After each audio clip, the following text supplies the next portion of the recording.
ما زاغ البصر وما طغى، نبی کی آنکھ اس وقت نہ کج ہوئی نہ حد سے بڑھی۔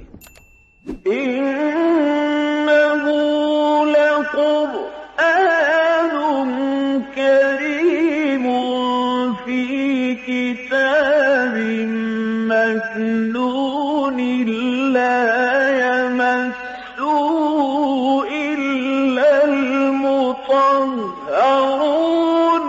تنزيل من رب العالمين۔ البتہ یہ کہ حضرت جبرائیل کو ان کی اصل ملکی شکل میں حضور نے اپنی ان آنکھوں سے 2 مرتبہ دیکھا ہے۔ ایک مرتبہ بالکل آغاز میں، جبکہ حضرت جبرائیل جو ہیں ایسے ظاہر ہوئے، حضور اتر رہے تھے غار حرا سے، جبل نور سے، تو آپ کو آواز آئی یا محمد۔ یہ پہلی وحی کے بعد جو فترت ہوئی ہے، کچھ عرصے کے لیے وحی رکی رہی، اس وقت واقعہ پیش آیا۔ آپ نے سامنے دیکھا، پیچھے دیکھا، کوئی نہیں، نظر کوئی نہیں آیا۔ پھر تھوڑی دیر آپ چلے گئے، شاید مجھے کوئی دھوکہ لگا ہے، ایسی میں نے سنا ہے، کوئی آواز نہیں تھی۔ پھر آیا یا محمد، پھر دیکھا 2-3 مرتبہ کوئی نظر نہیں آیا، کچھ خوف سا محسوس ہوا۔ تیسری مرتبہ یا محمد، تو اچانک حضور کی نگاہ اوپر اٹھی، تو حضرت جبرائیل فرشتے کی جو اصل شکل ہے اس میں وہ تھے افق پر، اور پورا افق بھرا ہوا تھا اس سے۔ تو اصل ملک کی صورت میں حضرت جبرائیل کو حضور نے اس وقت دیکھا، اور ایک دیکھا ہے پھر عند سدرۃ المنتہا، شب معراج میں، جب ساتھ آئے ہیں لے جانے کے لیے انسانی شکل میں تھے۔ کوئی سواری بھی ایسی تھی جس کو کہ براق کہا جاتا ہے، وہ بھی محسوس شے تھی، لیکن یہ کہ جہاں انہوں نے کہا 7ویں آسمان پہ جا کر کہ بس اب آگے میری گنجائش، اب آگے آپ کو اکیلے جانا ہے، اس سے آگے اگر میں گزرا میرے پر جل جائیں گے، بے سوز تجلا بے سوزت پرم، اگر یکسر منہ برتر پرم، اگر میں نے اب اس سے آگے ایک بال برابر بھی میں آگے بڑھا تو میرے پر جل جائیں گے، اب آگے آپ کا کام۔ اس وقت بھی وہ ان کی اصل شکل میں ظاہر ہوئی حضرت جبرائیل علیہ السلام۔ ما ضل صاحبکم وما غوا، تمہارے یہ ساتھی ہے لوگوں، یہ محمد نہ بہکے ہیں اور نہ بے راہ ہوئے ہیں، نہ بھٹکے ہیں۔ وما ينطق عن الهوى، اور یہ جو کچھ کہہ رہے ہیں اپنے جی سے نہیں کہہ رہے، خواہش نفس سے نہیں کہہ رہے، ان هو الا وحی یوحی، نہیں ہے یہ مگر وحی جو ان کی طرف کی جا رہی ہے۔ علمہ شدید القوی، انہیں تعلیم دی ہے، سکھایا ہے اس نے جو بہت طاقتور والا ہے۔ یہاں حضرت جبرائیل ہیں جو مراد ہیں۔ علمہ شدید القوی، یہ قرآن کس نے سکھایا محمد کو؟ شدید القوی، ذو مرۃ، وہ بڑا زور آور ہے، فاستوی، وہ سیدھا ہوا، وہو بالافق الاعلی، اور افق اعلی کے اوپر وہ محمد کو نظر آ رہا تھا صلی اللہ علیہ وسلم۔ ثم دنا فتدلی، پھر ذرا نیچے کو لٹکا، قریب آیا، فکان قاب قوسین او ادنا، اور پھر وہ اتنے قریب آ گیا کہ جیسے 2 کمانوں کا فاصلہ ہو یا اس سے بھی قریب۔ فاوحی الی عبدہ ما اوحی، پھر اس نے وحی کی اللہ کے بندے کی طرف جو وحی کی۔ وہ وحی کون سی تھی؟ وہ ہے اصل میں وحی رسالت۔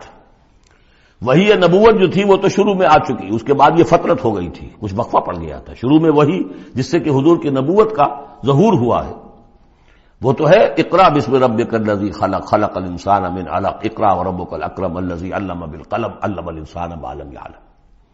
لیکن اب یہ سورہ مدثر کی آیات اس وقت نازل ہوئیں، یا ایھا المدثر، جب حضور گھر آ گئے اور پھر آپ نے اپنی اہلیہ سے کہا، خوف زدہ تھے جو کہ منظر دیکھا تھا، ملک کی شکل، فرشتے کی شکل، اب وہ تو حضور ہی نے دیکھا جو دیکھا، ہم تو نہیں سمجھ سکتے کہ آپ نے کیا دیکھا، لیکن یہ کہ اس کے بعد آپ آئے، آپ نے کہا مجھے کمبل اڑا دو، لحاف اڑا دو، لحاف اوڑھ کر آپ لیٹ گئے، تو پھر وہ وہی یا ایھا المدثر قم فانذر وربک فکبر، اے لحاف میں لپٹ کر لیٹنے والے کھڑے ہو جاؤ اور خبردار کرنا شروع کر دو لوگوں کو۔ اور تمہاری اس دعوت کا نقطۂ آغاز تو انذار ہے، اور اس کا ہدف دنیا میں تکبیر رب ہے، رب کو بڑا کرو، اس کی بڑائی منواؤ، اس کی بڑائی نافذ کرو، اس کا نقشہ کھینچا گیا ہے۔ علمہ شدید القوی ذو مرۃ فاستوی وهو بالافق الاعلی ثم دنا فتدلی فکان قاب قوسین او ادنی فاوحی الی عبدہ ما اوحی ما کذب الفؤاد ما رأى،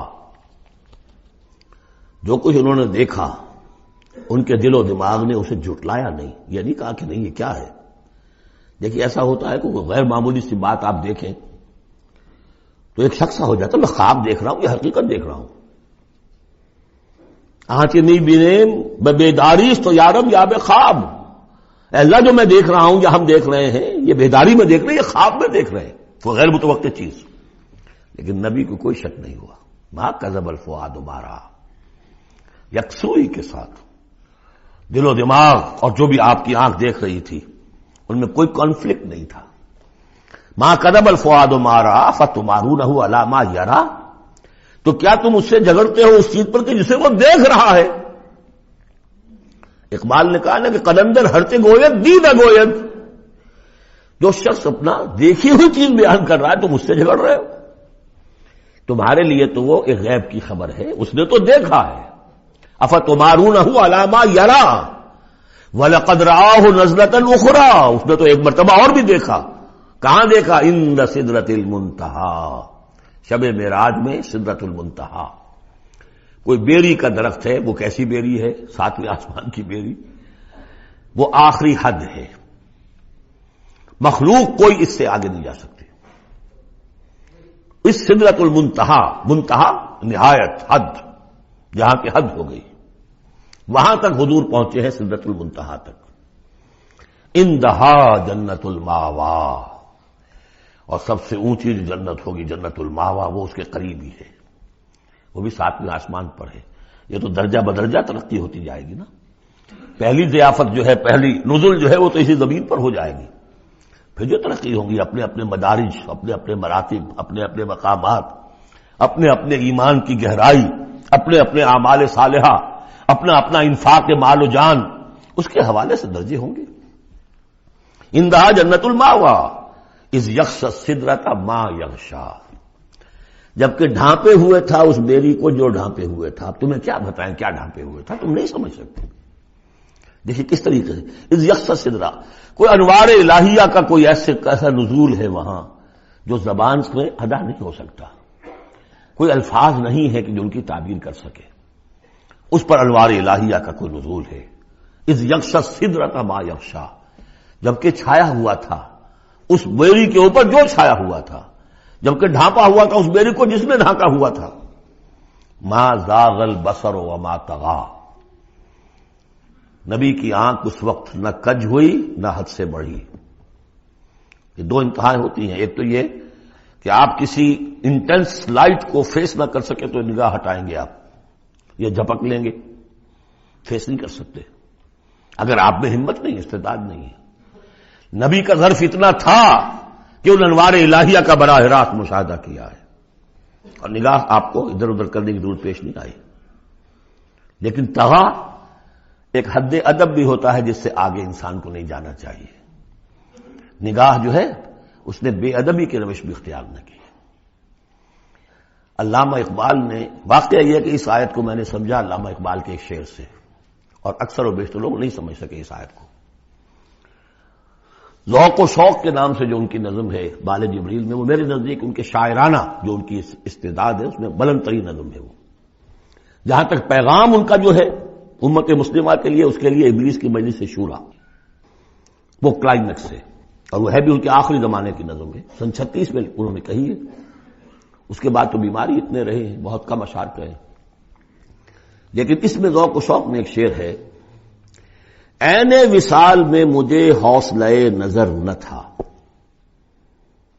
عین وصال میں مجھے حوصلہ نظر نہ تھا، گرچہ بہانہ جو رہی میری نگاہ بے ادب، میری نگاہ بے ادب بہانہ تلاش کرتی رہی کہ میں مشاہدہ براہ راست کروں، حالانکہ عین وصال ہے اس وقت، لیکن یہ کہ میرے اندر حوصلہ نہ تھا کہ میں حسن کا براہ راست مشاہدہ کر سکوں۔ عین وصال میں مجھے حوصلہ نظر نہ تھا، گرچہ بہانہ جو رہی میری نگاہ بے ادب۔ یہاں ان دونوں چیزوں کے برعکس بات ہے جو اقبال اپنے بارے میں کہہ رہا ہے۔ میں تو بے ادب بھی ہوں، اور میں تو چاہتا تھا کسی طریقے سے حد ادب سے تجاوز کر کے دیکھوں، لیکن میرے اندر تو حوصلہ نہیں تھا۔ محمد میں وہ حوصلہ تھا، دیکھا ہے، براہ راست دیکھا ہے، نگاہ جما کر دیکھا ہے، لیکن ایک حد سے تجاوز نہیں کیا، حد ادب کے اندر رہے. ما زاغ البصر وما طغى لقد رأى من آیات ربہ الکبریٰ، دیکھا انہوں نے اپنے رب کی عظیم ترین آیات کو. اب وہاں جا کر جو مشاہدہ ہوا ہے وہ تو اللہ کی عظیم ترین آیات کا ہے، اور اسی سے در حقیقت دلیل ہے ام المومنین حضرت عائشہ صدیقہ رضی اللہ تعالی عنہ اور حضرت عمر رضی اللہ تعالی عنہ کا جو قول ہے. شب معراج میں بھی حضور نے اللہ کو نہیں دیکھا، اللہ کی عظیم ترین آیات کو دیکھا، جو تجلی تھی اس وقت اللہ کی. حضرت عائشہ صدیقہ کا کہنا تو یہ کہ نور لا یرا، وہ نور ہے، دیکھے کیسا جا سکتا ہے. بہرحال وہاں بھی قرآن جو کہہ رہا ہے وہ یہ نہیں کہہ رہا ہے کہ اللہ کو دیکھا، نہیں. جیسے کہ وہ جو شب معراج میں پہلا سفر کا حصہ تھا زمینی، مسجد حرام سے مسجد اقصی تک، سبحان الذی اسریٰ بعبدہ لیلا من المسجد الحرام الى المسجد الاقصی الذی بارکنا حولہ لنریہ من آیاتنا. وہاں پر بھی اللہ نے اپنی آیات کا مشاہدہ کرایا، لیکن وہ زمینی آیات ہیں اللہ کی، وہ برکات جو ہیں زمینی ہیں. یہ تجلی جو ہو رہی ہے یہ ہو رہی ہے اس سدرۃ المنتہا پر، آخری حد ہے، مخلوق کی آخری حد ہے. اس سے آگے کہیے حرم ہے، حریم ذات ہے اللہ کی، جس میں کسی غیر کا کوئی دخل ممکن نہیں. اس حد پر جا کر جو وہاں تجلیات باری تعالیٰ تھے ان کا مشاہدہ کیا ہے. لقد رأى من آیات ربہ الکبریٰ،